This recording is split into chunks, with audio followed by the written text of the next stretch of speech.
In order to get the cap off for the oil filter, you're going to need a 36 millimeter. Make sure you look and get the correct oil for the truck. Look in the manual, make sure that it's compatible. For this one it's going to be 5W40 that I'm switching out, but always check, make sure it's the correct stuff.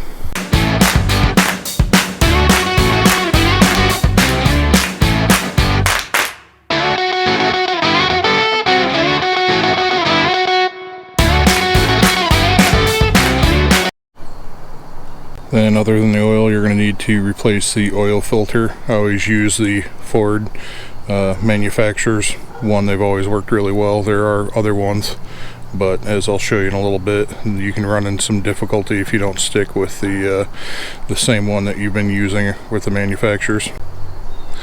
One of the first things you're going to want to do is make sure your truck is even and that it's not on a slope, so that when you're changing the oil, it's not running one way or another in the oil pan, but that it's going to drain evenly for you.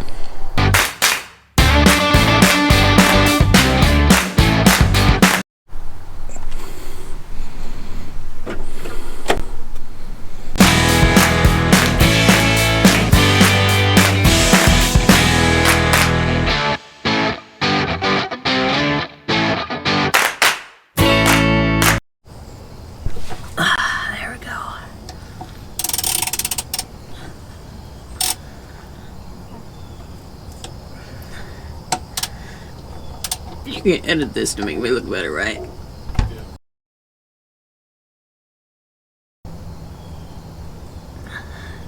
Here we go. Not quite yet, but the bolt's coming out, should be any second. There we go.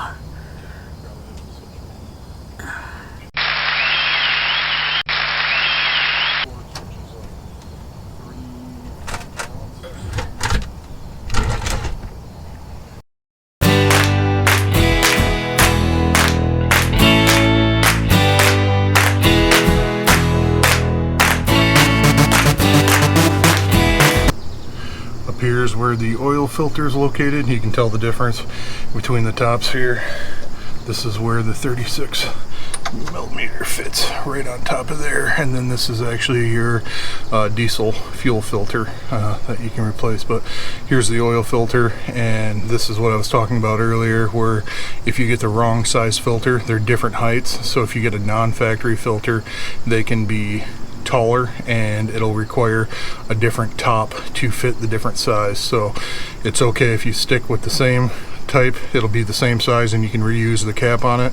But if you're going from a factory to a different make and model, this cap will be a different size and your fuel filter might not fit. So you just have to be aware of that when replacing these.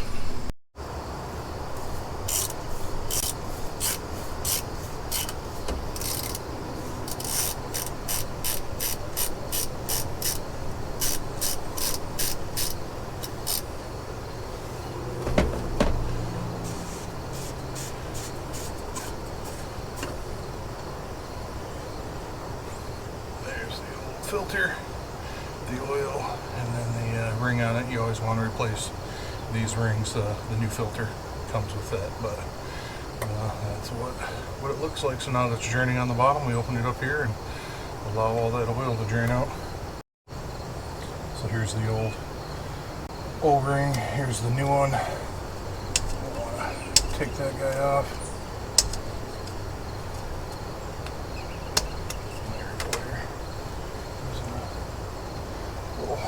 Picker with a knife. There we go. Just get that guy off. Oh, slid back off on me. It's pretty slippery. Just make sure if you're using something like a knife, you don't nick it. And then roll that guy off. And you're going to want to make sure you take some of the oil and just coat that guy so that you get a really good seal on there. And then put the new guy on over the top. Make sure you're fully seated all the way around, because you want to have a good seal when you go in there. And then I like to make sure that oil gets fully coated all the way around there, and that'll help when we put it back down to make sure that we get a really good seal on it. Here's the new filter, and it's pretty easy. One side's flat, the other side has this clip. If you look inside the cap, that actually seats right inside there, and you get a nice little click, so that way you can't put it in the wrong way. So that's how you clip it back in to reinsert the oil filter.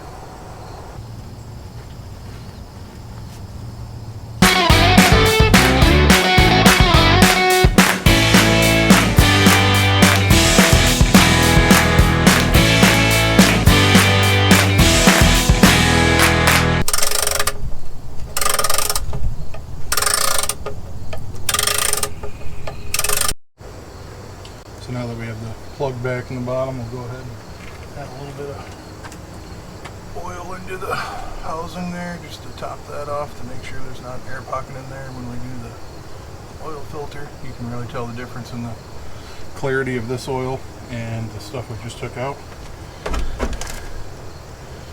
And that filter's gonna go back down in there, slide over. As you see, we're pretty much completely full with oil. Make sure that gasket's good. I'd like to give it another little run with oil right now. And we'll snug that down to about 18 foot-pounds. You don't want to go too hard. You don't want to snap this plastic, but we'll grab that wrench and snug it back down into place so you're fighting against that spring as you're going down.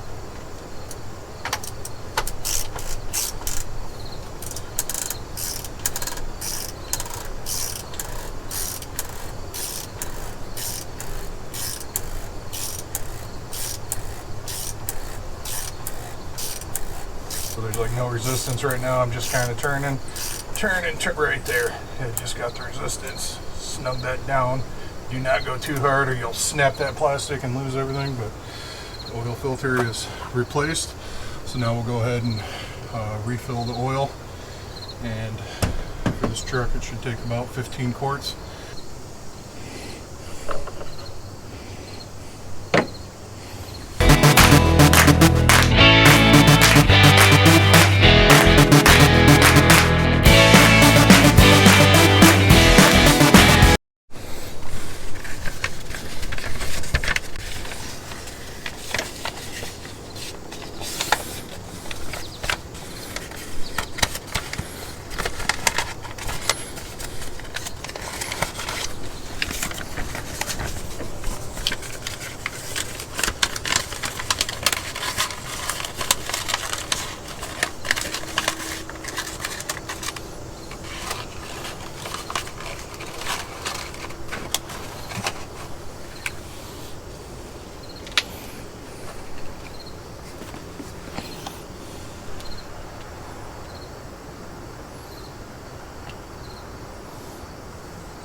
Putting the last little bit of the 15 quarts in, and then we'll fire it up, check. We can always top it off.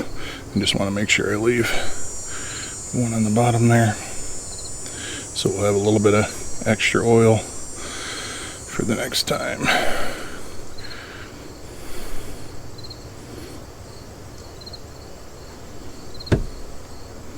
A little bit more.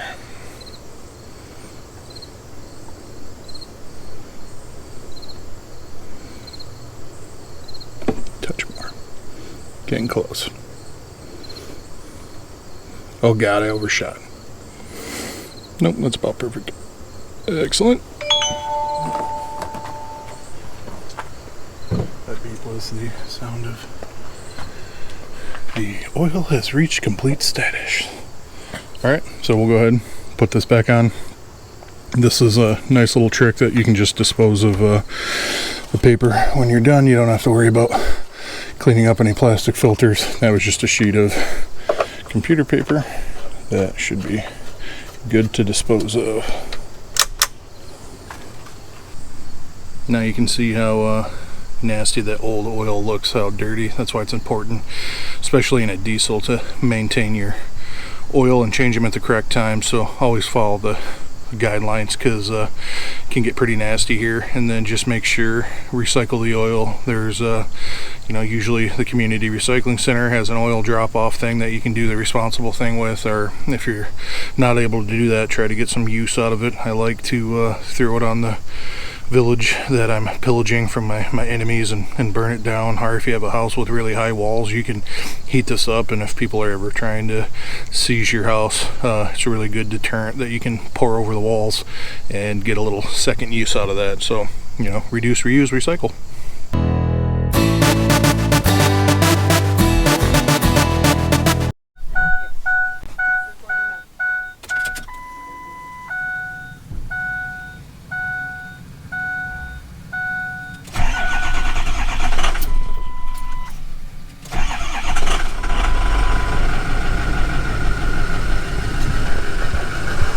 So initially we did have the check gauge that came on. My door signal's open, I should close that, but seat belt. So when you first fire it up, initially you'll have the oil fire up there, but right now everything's looking good, pressure's looking good. We'll let it run for about 60 seconds just to make sure everything's rotated in all the correct places, and then we'll look and check the dipstick and make sure that it's correctly filled.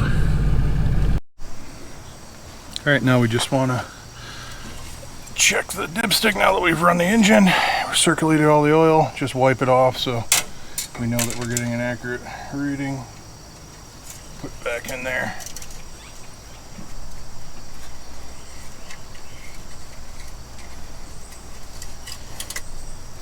Give it a sec just to equalize. Pull that out. And perfect. As we, I don't know if you can see that on there, but it looks perfect max level. So we hit the level right where we wanted it. And now one of the things that you want to remember to do is write down what your mileage is when you get your oil professionally changed. They give you the nice little sticker that tells you how many miles, and you would think you would remember where it was at, but it's really important to keep the accurate log of when you did it. So I like to write down what the mileage is, when the next one's due, and keep a little log book, and you know exactly when the next one should be scheduled for. But just that easy. So easy my wife can do it.